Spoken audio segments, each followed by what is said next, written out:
नमस्कार। आज हम बात करने वाले हैं दो ऐसे फैसलों की जिन्होंने ना पूरे देश को हिलाकर रख दिया था। ये वो फैसले थे जो लग रहा था कि भाई अब फाइनल है, कुछ नहीं हो सकता। लेकिन फिर जनता की आवाज ने सब कुछ पलट दिया। तो ये कहानी सिर्फ कोर्ट कचहरी की नहीं है, ये है लोकतंत्र की असली ताकत की। और हाँ, ये हमारी न्यायपालिका की भूमिका पर कुछ बहुत ही गंभीर सवाल भी खड़े करती है। चलिए इन दोनों मामलों को थोड़ा समझते हैं। देखिए, एक तरफ एक नाबालिग से बलात्कार का दोषी है जिसे हाईकोर्ट जमानत दे देता है, और दूसरी तरफ देश की सबसे पुरानी पर्वत श्रृंखला में से एक अरावली, जिसकी परिभाषा ही बदल दी जाती है। क्यों? ताकि वहां कंस्ट्रक्शन हो सके। अब पहली नजर में तो ये दोनों मामले बिल्कुल अलग लगते हैं ना, लेकिन हम देखेंगे कि इनके तार एक ही जगह जाके जुड़ते हैं। लेकिन फिर कहानी में एक मोड़ आता है। देश की सबसे बड़ी अदालत यानी सुप्रीम कोर्ट बीच में आती है और दोनों ही फैसलों पर रोक लगा दी जाती है। मतलब ना तो वो दोषी बलात्कारी जेल से बाहर आएगा और ना ही अरावली की वो नई परिभाषा लागू होगी। तो आखिर इन दो अलग अलग घटनाओं को क्या चीज जोड़ती है और सुप्रीम कोर्ट को इसमें दखल देने की जरूरत क्यों पड़ी? चलिए पहले मामले की तह तक चलते हैं। ये मामला है कुलदीप सेंगर का, एक ऐसा नाम जो सत्ता और अपराध के उस भयानक गठजोड़ का कह सकते हैं प्रतीक बन गया है।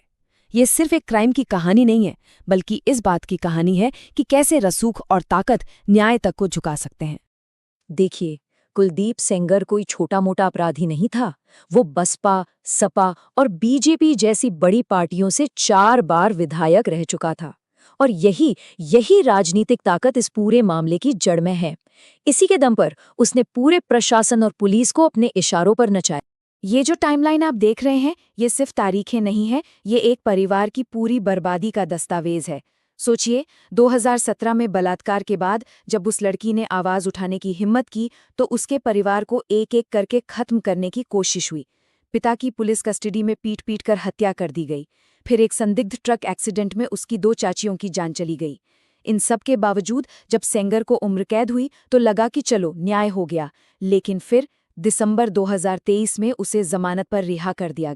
तो सवाल यही उठता है कि भाई इतनी मुश्किलों के बाद, इतनी लड़ाई के बाद सजा हुई, तो फिर उसे जमानत मिली तो मिली कैसे? देखिए, हाईकोर्ट ने जो दलीलें दी ना, वो थोड़ी अजीब हैं। पहली बात, उन्होंने कहा कि पीड़िता की उम्र के जो डॉक्यूमेंट्स थे उनमें कुछ गड़बड़ियां थी।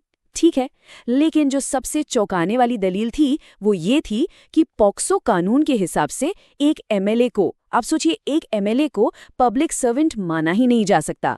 और बस इसी कानूनी लूपहोल, इसी कमी का फायदा उठाकर उसे एक तरह से बचा लिया गया।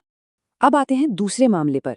ये मामला किसी एक व्यक्ति के बारे में नहीं है, ये एक पूरे पहाड़ के भविष्य के बारे में है।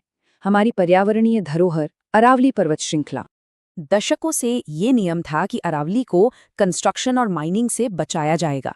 लेकिन फिर सरकार ने अचानक एक नई परिभाषा बना दी कि अब से सिर्फ 100 मीटर से ऊंची पहाड़ियों को ही अरावली माना जाएगा।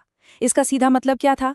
इसका मतलब था कि बाकी का जो विशाल इलाका है उसे रियल एस्टेट और खनन लॉबी के लिए खोल दिया गया। ये पर्यावरण के साथ एक बहुत बहुत बड़ा खिलवाड़ था। एक बलात्कारी की रिहाई और एक पहाड़ का विनाश, इन दो फैसलों ने, आप कह सकते हैं, पूरे देश में गुस्से की आग लगा दी। और यहीं पर ये दो अलग अलग कहानियां आकर एक हो जाती हैं, जनता के आक्रोश में। ये गुस्सा सिर्फ घरों में बैठकर नहीं निकला। सोशल मीडिया पर कैंपेन चले, लोग सड़कों पर उतर आए। मीडिया ने सरकार और हमारी न्याय व्यवस्था पर तीखे सवाल दागे, और राजनीतिक विपक्ष ने भी इस मुद्दे को जोर शोर से उठाया। मतलब माहौल ही ऐसा बन गया कि इन फैसलों को स्वीकार करना नामुमकिन हो गया। सड़कों पर बस यही एक आवाज गूंज रही थी। लोगों का संदेश एकदम साफ था। उन्हें उस पीड़िता के लिए न्याय चाहिए था जिसने अपना सब कुछ खो दिया था, और वे एक शक्तिशाली अपराधी को यूं खुलेआम घूमते देखने को बिल्कुल तैयार नहीं थे। ये मांग सिर्फ एक नारा नहीं थी, ये न्याय में विश्वास बनाए रखने की एक पुकार थी। और यहीं पर लोकतंत्र की खूबसूरती दिखती है ना? ये जनता का दबाव ही था जिसने इन न्यायिक फैसलों को सामाजिक तौर पर, पॉलिटिकल तौर पर अस्वीकार्य बना दिया। ये वो पल था जहां लोगों की सामूहिक इच्छा ने न्याय की दिशा को सीधी चुनौती दी और उसे बदलने पर मजबूर कर दिया।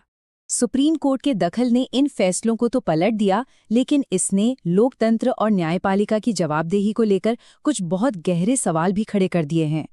तो प्रक्रिया काफी सीधी थी। सेंगर के मामले में सीबीआई ने सुप्रीम कोर्ट में याचिका डाली और सुप्रीम कोर्ट ने दोनों ही मामलों में जनता के उस जबरदस्त आक्रोश का संज्ञान लिया और तुरंत एक्शन लेते हुए दोनों फैसलों पर रोक लगा दी। जब सुप्रीम कोर्ट ने हाई कोर्ट का फैसला पलटा तो भारत के मुख्य न्यायाधीश ने एक बहुत ही दिलचस्प बात कही। उन्होंने कहा कि जिन जजों ने फैसला दिया वो बेहतरीन जजों में से हैं, लेकिन गलती किसी से भी हो सकती है। अब ये अपने आप में एक चौंकाने वाला बयान था। हमारी न्यायपालिका, जिसे हम इनफैलिबल यानी अचूक मानते हैं, वो खुद मान रही थी कि उसे गलती हुई है। लेकिन सवाल ये है कि क्या सिर्फ ये कह देना काफी है कि गलती किसी से भी हो सकती है? जब न्यायपालिका जैसी संस्था से गलती होती है तो उसकी कीमत कौन चुकाता है? उस पीड़िता और उसके परिवार ने जो कुछ झेला, क्या उसकी भरपाई कभी हो सकती है? ये सवाल हमारे पूरे सिस्टम पर एक गहरा दाग छोड़ जाता है। आखिर में ये दोनों मामले हमें एक बहुत बड़ा सबक सिखाते हैं।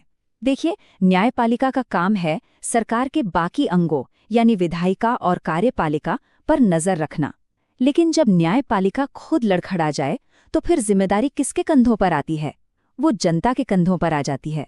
एक लोकतंत्र में लोगों की जागरूकता और उनकी आवाज ही सत्ता पर आखिरी कंट्रोल है। तो ये हमें एक बहुत जरूरी सवाल पर लाकर छोड़ता है। जब सिस्टम के रखवाले यानी हमारी अदालतें खुद लड़खड़ा जाएं, तो फिर शक्तिशाली और बाहुबली लोगों को जवाबदेह कौन ठहराएगा? इस पर सोचिएगा जरूर।